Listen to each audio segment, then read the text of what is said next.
ಎಲ್ರಿಗೂ ನಮಸ್ಕಾರ. ಮಕರ ರಾಶಿಯವರೇ, ಈ ವಿಡಿಯೋನ ಕೊನೆಯವರೆಗೂ ನೋಡಿ.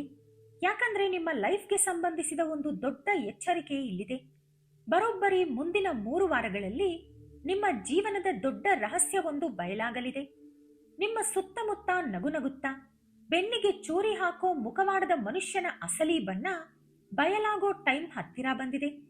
ಇದಕ್ಕಾಗಿಯೇ ಯೂನಿವರ್ಸ್ ನಿಮಗೆ ಕೆಲವು ವಿಚಿತ್ರ ಮುನ್ಸೂಚನೆಗಳನ್ನ ಕೊಡ್ತಿದೆ. ನಿಮ್ಮ ಲೈಫ್ ಅನ್ನೇ ಉಲ್ಟಾ ಪಲ್ಟಾ ಮಾಡೋ ಆ ಮೊದಲ ಸಂಕೇತ ಏನು ಅಂತ ತಿಳಿಯೋಣ. ಅದಕ್ಕೂ ಮುನ್ನ ಕಮೆಂಟ್ಸ್ ನಲ್ಲಿ ಓಂ ಶನೀಶ್ವರಾಯ ನಮಃ ಅಂತ ಬರೆದು ವಿಡಿಯೋಗೆ ಒಂದು ಲೈಕ್ ಕೊಟ್ಟು ಚಾನೆಲ್ ಅನ್ನು ಸಬ್ಸ್ಕ್ರೈಬ್ ಮಾಡ್ಕೊಳ್ಳಿ. ಮಕರ ರಾಶಿಯವರ ಲೈಫ್ ಯಾವತ್ತೂ ಅಂದುಕೊಂಡಷ್ಟು ಈಸಿಯಾಗಿ ಇರಲ್ಲ. ಚಿಕ್ಕ ವಯಸ್ಸಿನಿಂದಲೇ ಜವಾಬ್ದಾರಿಗಳು ಹೆಗಲ ಮೇಲಿರುತ್ತವೆ. ನಿಮಗಾಗಿ ಬದುಕೋದಕ್ಕಿಂತ ಫ್ಯಾಮಿಲಿ ಖುಷಿಗಾಗಿ ನಿಮ್ಮ ಸುಖವನ್ನ ತ್ಯಾಗ ಮಾಡಿದ್ದೇ ಜಾಸ್ತಿ. ಯಾರಿಗಾದರೂ ಹೆಲ್ಪ್ ಮಾಡೋಕೆ ಹೋಗಿ ನೀವೇ ಕಷ್ಟಕ್ಕೆ ಸಿಲುಕಿದ ಉದಾಹರಣೆಗಳು ಉಂಟು. ಆದ್ರೆ ನೀವು ಯಾರ ಏಳಿಗೆಗಾಗಿ ಹಗಲಿರಲು ಕಷ್ಟಪಡ್ತೀರೋ ಕೊನೆಗೆ ಅವರೇ ನಿಮ್ಮನ್ನ ಕ್ವೆಶ್ಚನ್ ಮಾಡ್ತಾರೆ. ಈ ನಂಬಿಕೆ ದ್ರೋಹ ನಿಮ್ಮ ಮನಸ್ಸನ್ನ ಒಡೆದು ಹಾಕುತ್ತೆ. ಆದ್ರೂ ಹೊರಗಡೆ ನಗ್ತಾ ನೋವನ್ನ ಒಳಗೆ ನುಂಗಿಕೊಳ್ತೀರಾ. ಆದ್ರೆ ನೆನಪಿಡಿ, ಮುಂದಿನ ದಿನಗಳಲ್ಲಿ ನಿಮ್ಮ ಸುತ್ತಮುತ್ತ ಹಲವು ರಹಸ್ಯ ಬದಲಾವಣೆಗಳು ಆಗಲಿವೆ. ಗಾಬರಿ ಬೇಡ. ಆದ್ರೆ ಜನರ ವಿಷಯದಲ್ಲಿ ತುಂಬಾನೇ ಅಲರ್ಟ್ ಆಗಿರಿ. ನಿಮ್ಮ ಸುತ್ತಲಿನ ವಾತಾವರಣದಲ್ಲೇ ಆ ವೈಬ್ರೇಷನ್ ನಿಮಗೀಗ ಫೀಲ್ ಆಗುತ್ತೆ. ಇದೆಲ್ಲ ಸುಮ್ಮನೆ ಕಾಕತಾಳೀಯವಾಗಿ ನಡೆಯುತ್ತಿಲ್ಲ. ನಿಮ್ಮ ಸುತ್ತಲಿರೋ ದೈವಶಕ್ತಿಗಳು ನಿಮ್ಮ ಜೊತೆ ಮಾತನಾಡೋಕೆ ಟ್ರೈ ಮಾಡ್ತಿವೆ. ಮುಂದಿನ 3 ವಾರಗಳಲ್ಲಿ ನಿಮಗೊಂದು ವಿಚಿತ್ರ ಅನುಭವ ಆಗುತ್ತೆ. ಅದೇನಂದ್ರೆ, ನಿಮಗೆ ಪದೇ ಪದೇ ವಿಚಿತ್ರವಾದ ಕನಸುಗಳು ಬೀಳೋಕೆ ಶುರುವಾಗುತ್ತೆ. ಎಲ್ಲೋ ದಾರಿ ತಪ್ಪಿ ಹೋದ ಹಾಗೆ, ಎತ್ತರದಿಂದ ಕೆಳಗೆ ಬಿದ್ದ ಹಾಗೆ, ಅಥವಾ ನೀವು ಬಿಟ್ಟು ಬಂದ ಹಳೆ ಮನೆ ಮತ್ತೆ ಮತ್ತೆ ಕನಸಿನಲ್ಲಿ ಕಾಣಿಸಬಹುದು. ಇಷ್ಟೇ ಅಲ್ಲ, ನಿಮ್ಮನ್ನ ಬಿಟ್ಟು ಹೋದ ನಿಮ್ಮ ಪೂರ್ವಜರು ಅಥವಾ ನಿಮಗೆ ಇಷ್ಟವಾದವರು ಕನಸಿನಲ್ಲಿ ಬಂದು ಏನೋ ಹೇಳೋಕೆ ಹೆದರುತ್ತಿರೋ ತರಹ ಅನ್ಸುತ್ತೆ. ನಿಮ್ಮನ್ನ ಯಾವುದೋ ಕಂಟಕದಿಂದ ಕಾಪಾಡೋಕೆ ಅವರು ಬರ್ತಿದ್ದಾರೆ ಅನ್ನೋದು ಜ್ಯೋತಿಷ್ಯ ತಜ್ಞರ ನಂಬಿಕೆ. ಯಾರಾದರೂ ನಿಮಗೆ ದ್ರೋಹ ಮಾಡೋಕೆ ಪ್ಲಾನ್ ಮಾಡ್ತಿದ್ರೆ ನಿಮ್ಮ ಅಂತರಾತ್ಮ ನಿಮಗೆ ಕೊಡೋ ಸ್ಟ್ರಾಂಗ್ ವಾರ್ನಿಂಗ್ ಅದು. ಆದ್ರೆ 90% ಜನ ಮಾಡೋ ತಪ್ಪು ಇಲ್ಲೇ ಇರೋದು. ಇದನ್ನ ಬರೀ ಭ್ರಮೆ ಅಂತ ನೆಗ್ಲೆಕ್ಟ್ ಮಾಡ್ತಾರೆ. ನೀವು ಆ ತಪ್ಪು ಮಾಡಬೇಡಿ. ಬೆಳಿಗ್ಗೆ ಎದ್ದ ತಕ್ಷಣ ಭಯ ಪಡದೆ ಆ ಕನಸಿನ ಮೂಲಕ ಯೂನಿವರ್ಸ್ ನಿಮಗೆ ಏನು ಹೇಳೋಕೆ ಹೊರಟಿದೆ ಅಂತ ಸ್ವಲ್ಪ ಪ್ರಶಾಂತವಾಗಿ ಯೋಚಿಸಿ. ಈ ಟೈಮ್ನಲ್ಲಿ ನಿಮಗಾಗೋ ಇನ್ನೊಂದು ವಿಚಿತ್ರ ಅನುಭವ ಏನಂದ್ರೆ, ನೀವು ಮೊಬೈಲ್ ನೋಡಿದಾಗಲೋ ಅಥವಾ ರೋಡ್ನಲ್ಲಿ ಹೋಗುತ್ತಿರುವಾಗಲೋ 11 11 12 12 3 33 4 44 5 55 ಈ ತರಹದ ನಂಬರ್ಗಳು ಪದೇ ಪದೇ ಕಾಣಿಸ್ತವೆ. ಅಂದ್ರೆ ಒಂದೇ ನಂಬರ್ 3 ಸಲ ಕಾಣಿಸೋದು.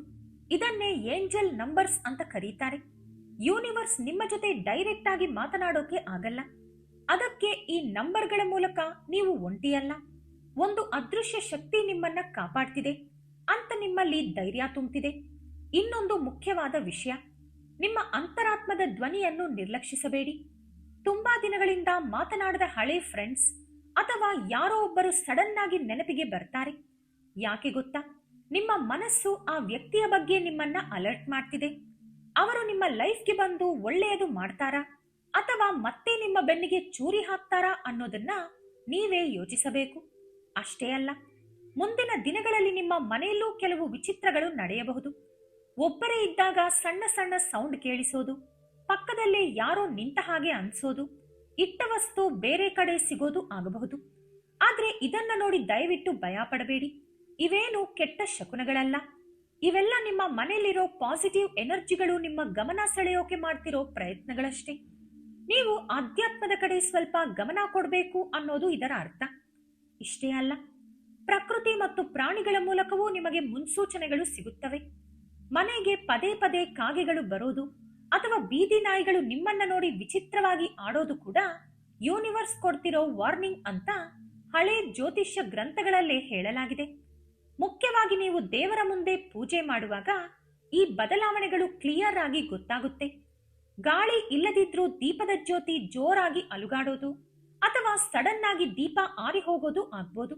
ಇನ್ನು ನೀವು ಹಚ್ಚಿದ ಅಗರಬತ್ತಿ ಹೊಗೆ ನಿಮ್ಮ ಕಡೆಯೇ ಸುರುಳಿಯಾಗಿ ಬರೋದು, ದೇವರಿಗೆ ಇಟ್ಟ ಹೂವು ಸಡನ್ ಆಗಿ ನಿಮ್ಮ ಮಡಿಲಿಗೆ ಬೀಳೋದು, ಇವೆಲ್ಲ ಸಾಕ್ಷಾತ್ ಆ ಭಗವಂತನೇ ನಿಮಗೆ ಕೊಡ್ತಿರೋ ಗ್ರೀನ್ ಸಿಗ್ನಲ್ಸ್. ಹಾಗಾಗಿ ಇವೆಲ್ಲ ನೋಡಿದಾಗ ಅಸ್ಥಿರರಾಗಬೇಡಿ, ಧೈರ್ಯವಾಗಿರಿ.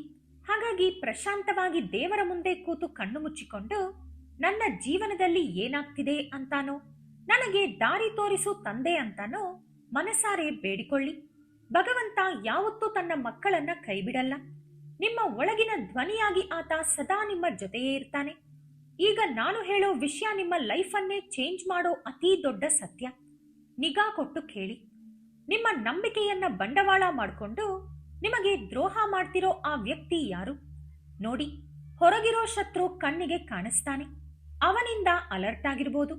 ಆದ್ರೆ ನೀವು ಯಾರನ್ನ ಕುರುಡಾಗಿ ನಂಬಿದ್ರೋ, ನಿಮ್ಮ ಹೊಟ್ಟೆ ಕಟ್ಟಿ ಯಾರಿಗೆ ಹೆಲ್ಪ್ ಮಾಡಿದ್ರೋ, ಅದೇ ಜನರಲ್ಲಿ ಒಬ್ಬರು ನಿಮ್ಮ ಬೆನ್ನಿಗೆ ಚೂರಿ ಹಾಕ್ತಿದ್ದಾರೆ. ನಿಮ್ಮ ಮುಂದೆ ಸಿಹಿಯಾಗಿ ಮಾತನಾಡ್ತಾ ನಿಮ್ಮ ಬೆನ್ನ ಹಿಂದೆ ಗುಂಡಿ ತೋಡ್ತಿರೋ ಆ ಮುಖವಾಡದ ಮನುಷ್ಯನ ಅಸಲಿ ಮುಖ ಸದ್ಯದಲ್ಲೇ ಬಯಲಾಗಲಿದೆ.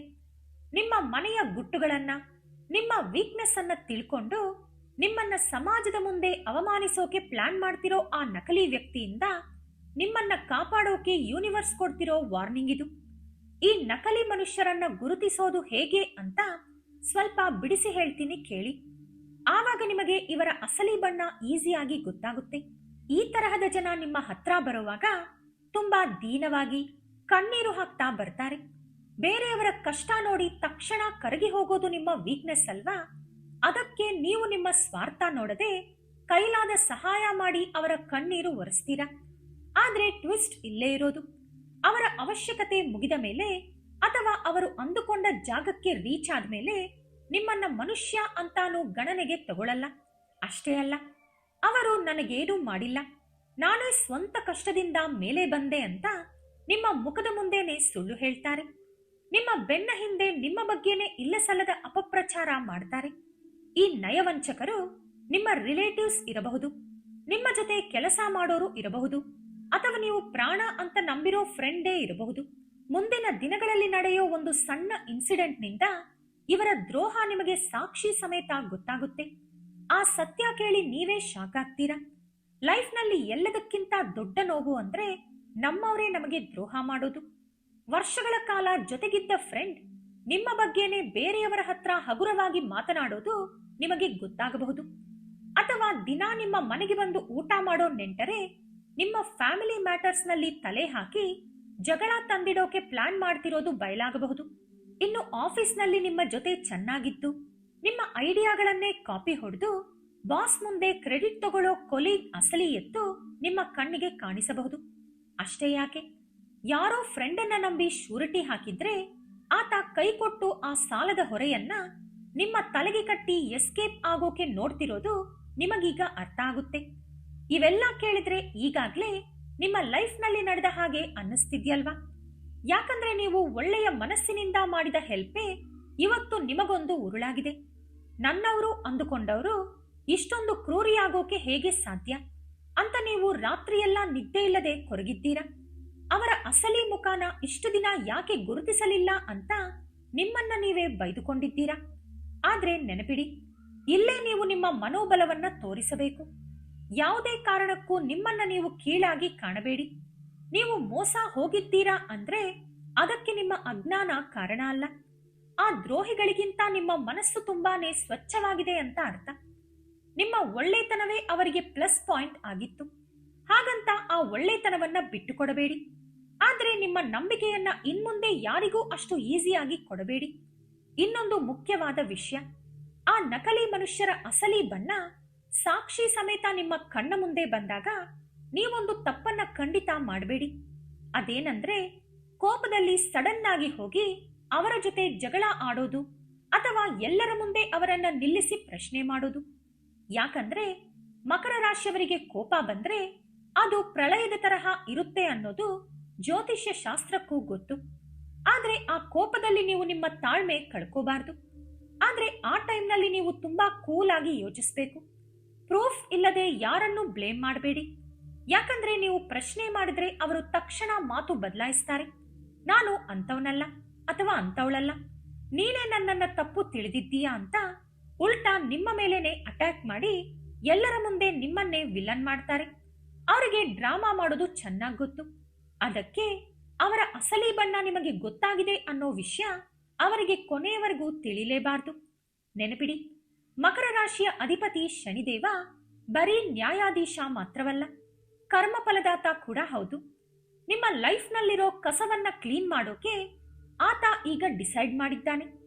ತಪ್ಪು ಮಾಡಿದವರಿಗೆ ಶನಿದೇವರು ಇಷ್ಟು ದಿನ ಚಾನ್ಸ್ ಕೊಟ್ಟಿದ್ರು, ಆದ್ರೆ ಅವರ ಅಹಂಕಾರ ಕಮ್ಮಿ ಆಗ್ಲಿಲ್ಲ.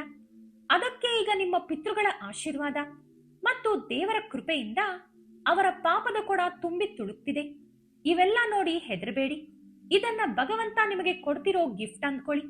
ನಿಮ್ಮ ಲೈಫ್ನಿಂದ ವೇಸ್ಟ್ ಜನಗಳನ್ನ ಹೊರದೂಡಿ ನಿಮಗೆ ರಿಯಲ್ ಖುಷಿ ಕೊಡೋಕೆ ಈ ಯೂನಿವರ್ಸ್ ಪ್ಲಾನ್ ಮಾಡಿದೆ. ನೀವು ಸುರಿಸಿದ ಪ್ರತಿಯೊಂದು ಕಣ್ಣೀರಿನ ಹನಿಗೂ ನ್ಯಾಯ ಸಿಗೋ ಟೈಮ್ ಬಂದಿದೆ. ಶನಿದೇವರು ಯಾರಿಗೂ ಅನ್ಯಾಯ ಮಾಡಲ್ಲ, ಹಾಗಂತ ತಪ್ಪು ಮಾಡಿದವರನ್ನ ಬಿಡೋದೂ ಇಲ್ಲ. ಆತನ ಏಟು ಹೇಗಿರುತ್ತೆ ಅಂದ್ರೆ ಸೌಂಡೇ ಇಲ್ಲದೆ ಅವರ ಲೈಫ್ ಟೈಮ್ ನೆನಪಿರೋ ತರಹ ಇರುತ್ತೆ. ಅದಕ್ಕೆ ನಿಮ್ಮ ನ್ಯಾಯವನ್ನ ಆ ದೇವರಿಗೆ ಬಿಟ್ಟು ಬಿಡಿ. ನಿಮ್ಮ ಕೈಯಾರೆ ಅವರಿಗೆ ಶಿಕ್ಷೆ ಕೊಡೋಕೆ ಹೋಗ್ಬೇಡಿ. ತುಂಬಾ ಜನ ನೋವನ್ನೆಲ್ಲ ಒಳಗೆ ನುಂಗಿಕೊಂಡು ಅಳ್ತಿರ್ತಾರೆ.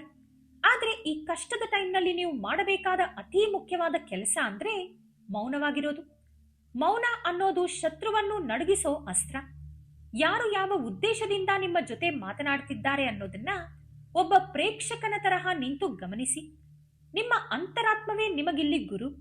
ಯಾರನ್ನಾದ್ರೂ ನೋಡಿದಾಗ ನಿಮಗೆ ಸಡನ್ ಆಗಿ ಕಿರಿಕಿರಿ ಅಥವಾ ನೆಗೆಟಿವ್ ವೈಬ್ಸ್ ಬಂದ್ರೆ ತಕ್ಷಣ ಅವರ ಫೋನ್ ಕಟ್ ಮಾಡಿ ಲೈಫ್ನಿಂದಲೇ ಅವರನ್ನ ದೂರ ಇಡಿ. ಅವರ ಜೊತೆ ಜಗಳ ಆಡಿ ನಿಮ್ಮ ಎನರ್ಜಿ ವೇಸ್ಟ್ ಮಾಡ್ಕೋಬೇಡಿ. ಸಿಕ್ಕಾಗ ಜಸ್ಟ್ ಒಂದು ಸ್ಮೈಲ್ ಕೊಟ್ಟು ಸೈಡ್ಗೆ ಬಂದುಬಿಡಿ ಅಷ್ಟೇ. ಈ ಪರಿಸ್ಥಿತಿಯಲ್ಲಿ ನಿಮಗೆ ದೇವರ ಭಕ್ತಿ ತುಂಬಾನೇ ಮುಖ್ಯ. ದಿನಾಗ್ಲೂ ಪೂಜೆ ಮಾಡಿ, ಸಾಧ್ಯವಾದ್ರೆ ಶನಿದೇವರಿಗೆ ಎಳ್ಳೆಣ್ಣೆ ದೀಪ ಹಚ್ಚಿ. ಇದರಿಂದ ನೆಗೆಟಿವ್ ಎನರ್ಜಿ ದೂರವಾಗಿ ಪಾಸಿಟಿವಿಟಿ ಹೆಚ್ಚುತ್ತೆ. ಓಂ ನಮಃ ಶಿವಾಯ ಅಥವಾ ಹನುಮಾನ್ ಚಾಲೀಸಾ ಪಠಿಸೋದನ್ನ ರೂಢಿ ಮಾಡ್ಕೊಳ್ಳಿ. ಇದು ನಿಮಗೆ ಬೆಟ್ಟದಷ್ಟು ಧೈರ್ಯ ಕೊಡುತ್ತೆ. ನೆನಪಿಡಿ, ಹೊರಗಿನವರ ಮಾತು ಕೇಳಿ ನಿಮ್ಮ ಲೈಫ್ ಪಾರ್ಟ್ನರ್ ಅಥವಾ ಫ್ಯಾಮಿಲಿ ಜೊತೆ ಜಗಳ ಆಡಬೇಡಿ. ನಿಮ್ಮ ಕುಟುಂಬದ ಒಗ್ಗಟ್ಟೇ ನಿಮ್ಮ ಅಸಲಿ ಶಕ್ತಿ. ಅವ್ರ ಜೊತೆ ಟೈಮ್ ಸ್ಪೆಂಡ್ ಮಾಡಿ, ಮನಸ್ಸಿನ ಬೇಸರ ಹಂಚಿಕೊಳ್ಳಿ. ಕೊನೆಯದಾಗಿ ಪ್ರತಿ ಶನಿವಾರ ಹಸಿದವರಿಗೆ ಅನ್ನದಾನ ಮಾಡಿ, ಕಾಗೆ ಅಥವಾ ಕಪ್ಪು ನಾಯಿಗಳಿಗೆ ಆಹಾರ ಕೊಡಿ. ಎಲ್ಲವೂ ಒಳ್ಳೆಯದಾಗುತ್ತೆ. ಮೂಕಜೀವಿಗಳಿಗೆ ನೀವು ಮಾಡೋ ಈ ಸಣ್ಣ ಸೇವೆ ಶನಿದೇವರನ್ನ ಪ್ರಸನ್ನಗೊಳಿಸುತ್ತೆ, ನಿಮ್ಮ ಕರ್ಮ ದೋಷಗಳನ್ನ ದೂರ ಮಾಡುತ್ತೆ. ದಿನ ಬೆಳಿಗ್ಗೆ ಎದ್ದ ತಕ್ಷಣ ಇವತ್ತಿನ ದಿನ ನನಗೆ ಅದ್ಭುತವಾಗಿರುತ್ತೆ, ಒಳ್ಳೆ ಶಕ್ತಿಗಳು ನನ್ನ ಜೊತೆ ಇವೆ ಅಂತ ಮನಸಾರೆ ಅಂದುಕೊಳ್ಳಿ. ಜೊತೆಗೆ ನೀಲಾಂಜನ ಸಮಾಭಾಸಂ ರವಿಪುತ್ರಂ ಯಮಾಗ್ರಜಂ ಛಾಯಾ ಮಾರ್ಥಾಂಡ ಸಂಭೂತಂ ತಂ ನಮಾಮಿ ಶನೀಶ್ವರಂ ಅನ್ನೋ ಶನಿ ಶ್ಲೋಕವನ್ನ ಕೂಡ ಜಪ ಮಾಡಿ. ಇದು ನಿಮ್ಮ ಸುತ್ತ ರಕ್ಷಣಾ ಕವಚವಾಗುತ್ತೆ.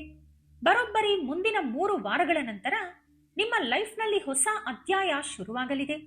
ನಿಮ್ಮ ಆರ್ಥಿಕ ಪರಿಸ್ಥಿತಿ ಸುಧಾರಿಸುತ್ತೆ. ನಿಂತು ಹೋಗಿದ್ದ ಕೆಲಸಗಳು ಸ್ಪೀಡ್ ಆಗುತ್ತೆ. ನಿಮಗೆ ಬರಬೇಕಾಗಿದ್ದ ಹಣ ತಾನಾಗಿಯೇ ಬಂದು ನಿಮ್ಮ ಕೈ ಸೇರುತ್ತೆ. ಬಿಸ್ನೆಸ್ ಅಥವಾ ಕೆಲಸದಲ್ಲಿ ಒಳ್ಳೆ ಸಕ್ಸಸ್ ಸಿಗುತ್ತೆ. ಆದ್ರೆ ನೆನಪಿಡಿ, ನಿಮ್ಮ ಈ ಬೆಳವಣಿಗೆ ನೋಡಿ ಆ ಹಳೆ ದ್ರೋಹಿಗಳು ಮತ್ತೆ ನಿಮ್ಮ ಹತ್ರ ಬರೋಕೆ ಟ್ರೈ ಮಾಡ್ತಾರೆ. ಆಗ ಅಲರ್ಟ್ ಆಗಿರಿ. ಅವರಿಗೆ 2ನೇ ಚಾನ್ಸ್ ಕೊಡ್ಲೇಬೇಡಿ. ಅವರನ್ನ ಕ್ಷಮಿಸಿಬಿಡಿ. ಆದ್ರೆ ಅವರು ಮಾಡಿದ ದ್ರೋಹನ ಮಾತ್ರ ಲೈಫ್ ಟೈಮ್ ಮರಿಬೇಡಿ. ನಿಮ್ಮ ಯಶಸ್ಸೇ ಆ ದ್ರೋಹಿಗಳ ಕೆನ್ನೆಗೆ ಹೊಡೆಯೋ ದೊಡ್ಡ ಉತ್ತರವಾಗಬೇಕು. ಈ ವಿಡಿಯೋ ಇಷ್ಟ ಆಗಿದ್ರೆ ಲೈಕ್ ಮಾಡಿ, ಶೇರ್ ಮಾಡಿ. ನಮ್ಮ ಚಾನೆಲ್ ಅನ್ನು ಸಬ್ಸ್ಕ್ರೈಬ್ ಮಾಡಿಕೊಂಡು ಬೆಲ್ ಐಕಾನ್ ಕ್ಲಿಕ್ ಮಾಡಿ. ಧನ್ಯವಾದಗಳು.